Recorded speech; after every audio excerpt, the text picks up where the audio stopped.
So this is our statement. You'll be doing your own, of course. At 5:30 p.m. on the 3rd of November in Cobble Hill Park, following a verbal altercation, Benjamin Raleigh, 11, armed with a stick, struck our son, Henry Novak, in the face.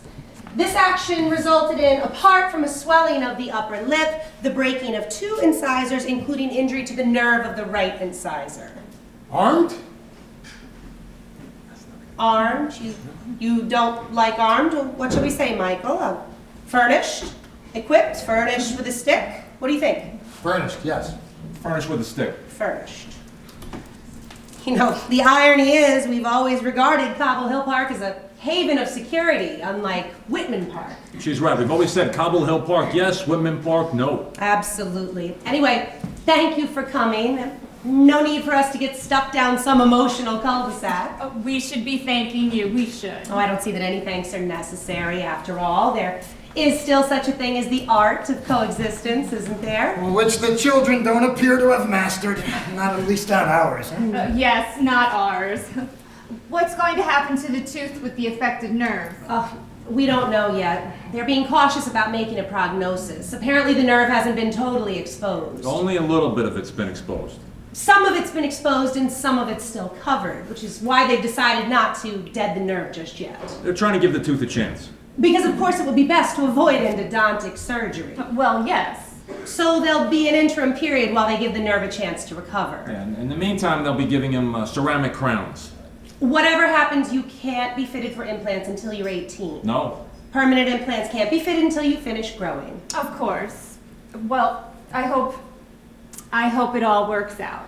Yes, I hope so.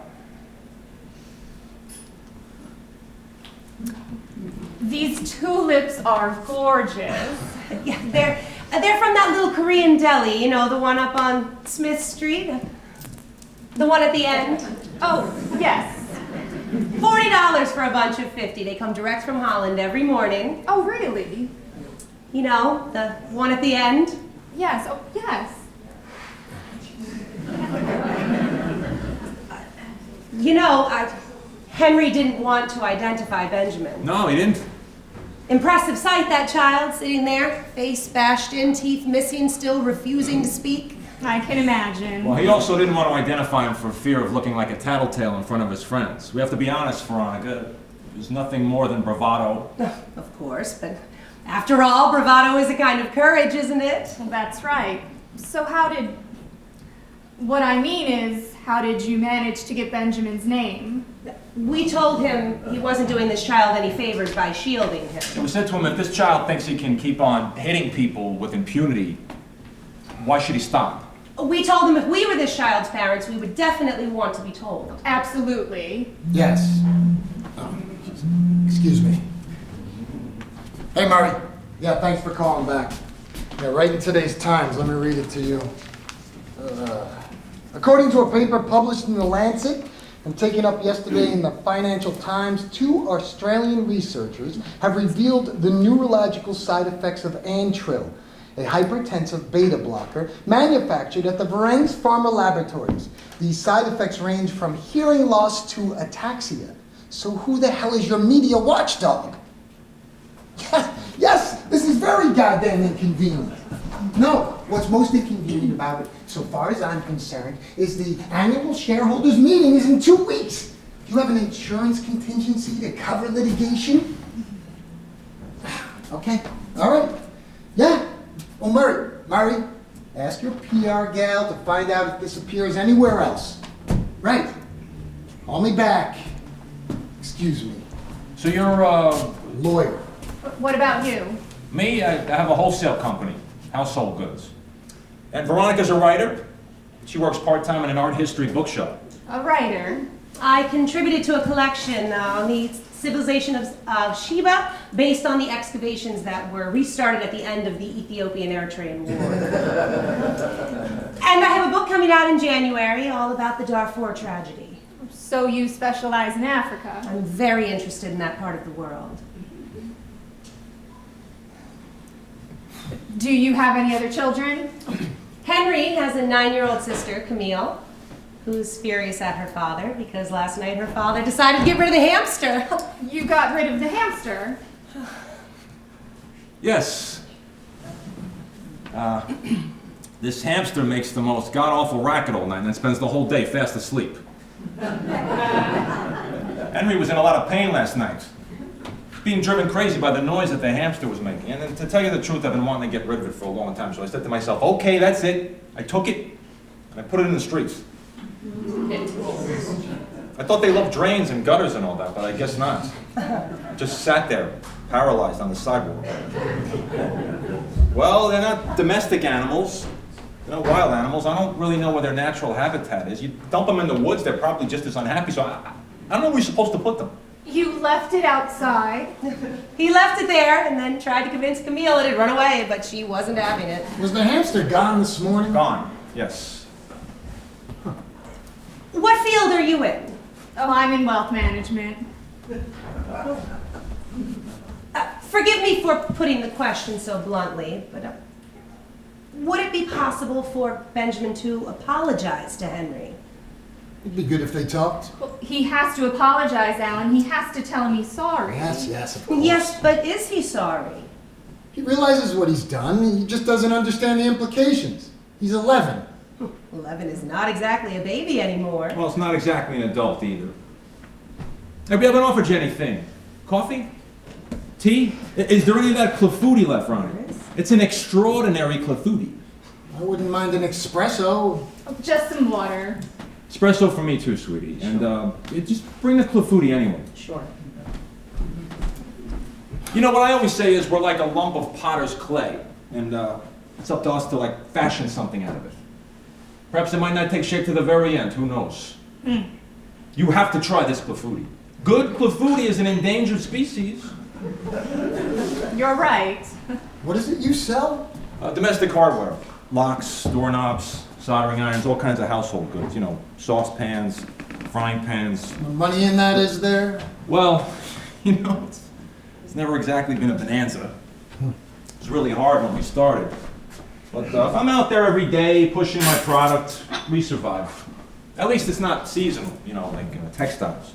Although, we do sell a lot of fondue pots around Christmas time. Oh, sure. When you saw that hamster sitting there paralyzed, why didn't you just bring it back home? Because I couldn't pick it up. You put it on the sidewalk. I took it out in its cage and I sort of tipped it out. I don't like to touch rodents. I don't know who put the clafouti in the fridge. Monica must have put it there. She puts everything in the fridge. She won't be told. What's Benjamin said to you? Sugar? No, thanks. What's in the cloud fouti?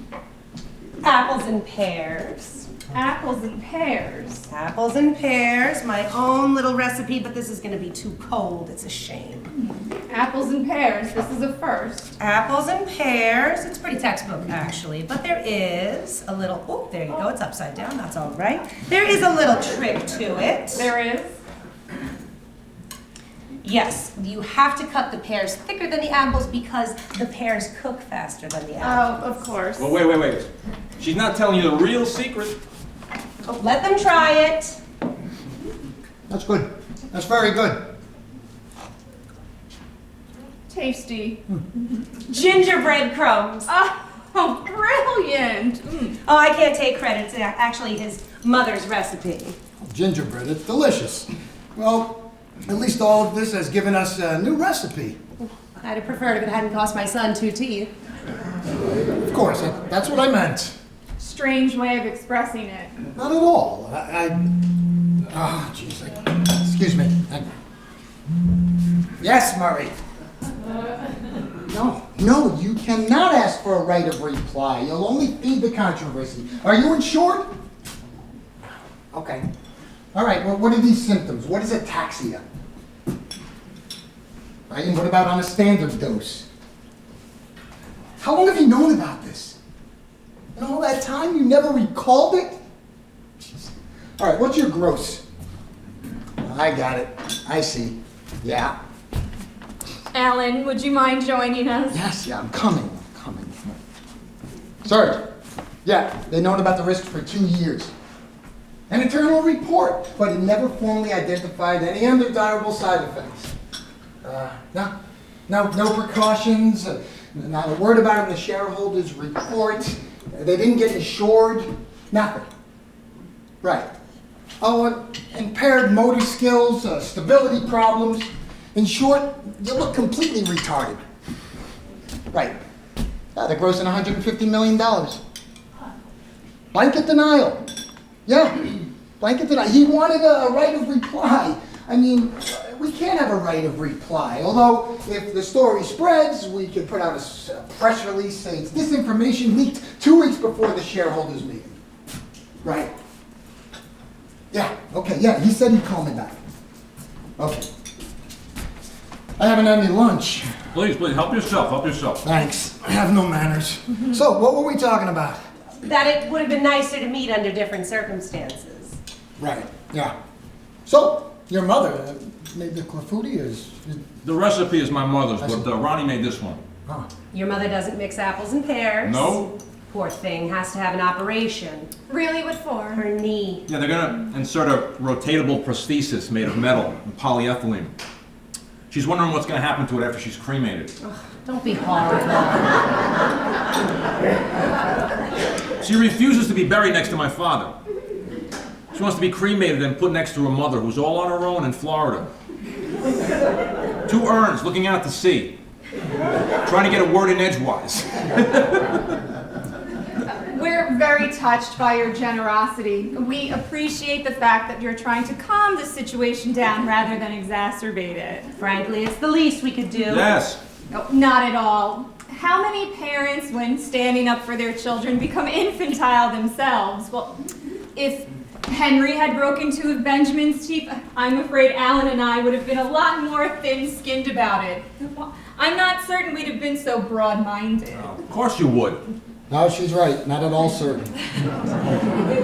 Yes, because listen, we all know it could have very easily been the other way around. So what does Benjamin have to say about it? How does he view the situation? He isn't saying much. I think he's still slightly in shock. He understands he's disfigured his playmate. No, he does not understand he's disfigured his playmate. Alan, why are you saying that? Benjamin understands very well. He understands he's behaved like a thug. He does not understand he's disfigured his playmate. You don't care for the word, but the word is unfortunately accurate. My son did not disfigure your son. Your son did disfigure our son. Come by at 5 and have a look at his mouth and teeth. Temporarily disfigured. The swelling on his lip will go down. And as far as his teeth, take him to the best dentist. I'm prepared to chip in. That's what the insurance is for. What we'd like is for the boys to make up so that this sort of thing never happens again. Of course. Let's arrange a meeting. Yes, that's the answer. Should we be there? No, they don't need to be coached. Just let them do it man to man. Man to man, Alan, don't be ridiculous. Well, having said that, we don't necessarily need to be there. Perhaps it would be best if we weren't, wouldn't it? The question isn't whether or not we should be there. It's do the boys want to talk to one another? Do they want to discuss it? Henry wants to. What about Benjamin? Oh, there's no use asking his opinion. But it has to come from him. Benjamin has behaved like a hooligan. We aren't interested in what mood he's in. If Benjamin is forced to meet Henry in a punitive context, I can't see the results would be very positive. Madam, our son is a savage. To hope for any spontaneous repentance would be fanciful. Okay, listen, really, I'm sorry. I have to get back to the office. You stay. Let me know what you've decided. I'm no use whichever way you cut it. You know, women always think they need a man, they need a father, as if they'd be any help at all. You know, men are a dead weight. They're clumsy and maladjusted. Oh, look at that. You can see the F train. That's great. I'm so embarrassed, but I can't stay either. My husband has never exactly been a stroller dad. What a pity. So lovely taking the children for a stroll, and it lasts such a short time. You always enjoyed taking care of the children, didn't you, Michael? You loved pushing the stroller. Yes, I did. So what have we decided then? Could you bring Henry by the house around 7:30? 7:30? What do you think, Michael? Well, Go on. honestly, I think Benjamin ought to come here. Yes, I agree. I don't think it's right for the victim to go traipsing around. That's right. Personally, I can't be anywhere at 7:30. Well, since you're of no use, we won't be needing you. All the same, it would be good if his father were here. Sorry, excuse me. All right, listen, it just can't be this evening. Yeah. No, there's nothing in the executive report. No risk has been formally established. No, there is no evidence. Jesus. Tomorrow? I'm flying to The Hague tomorrow. You're working in The Hague. I have a case at the International Criminal Court. The main point is the children speak to one another. I'll bring Benjamin here around 7:30 and we can let the boys have their discussion. No, you don't look very convinced. If Benjamin is not made aware of his responsibilities, I'm afraid they'll just stare at each other like a pair of China dogs. It'll be a catastrophe. What does that mean? What does that mean, made aware of the responsibilities? I don't get it.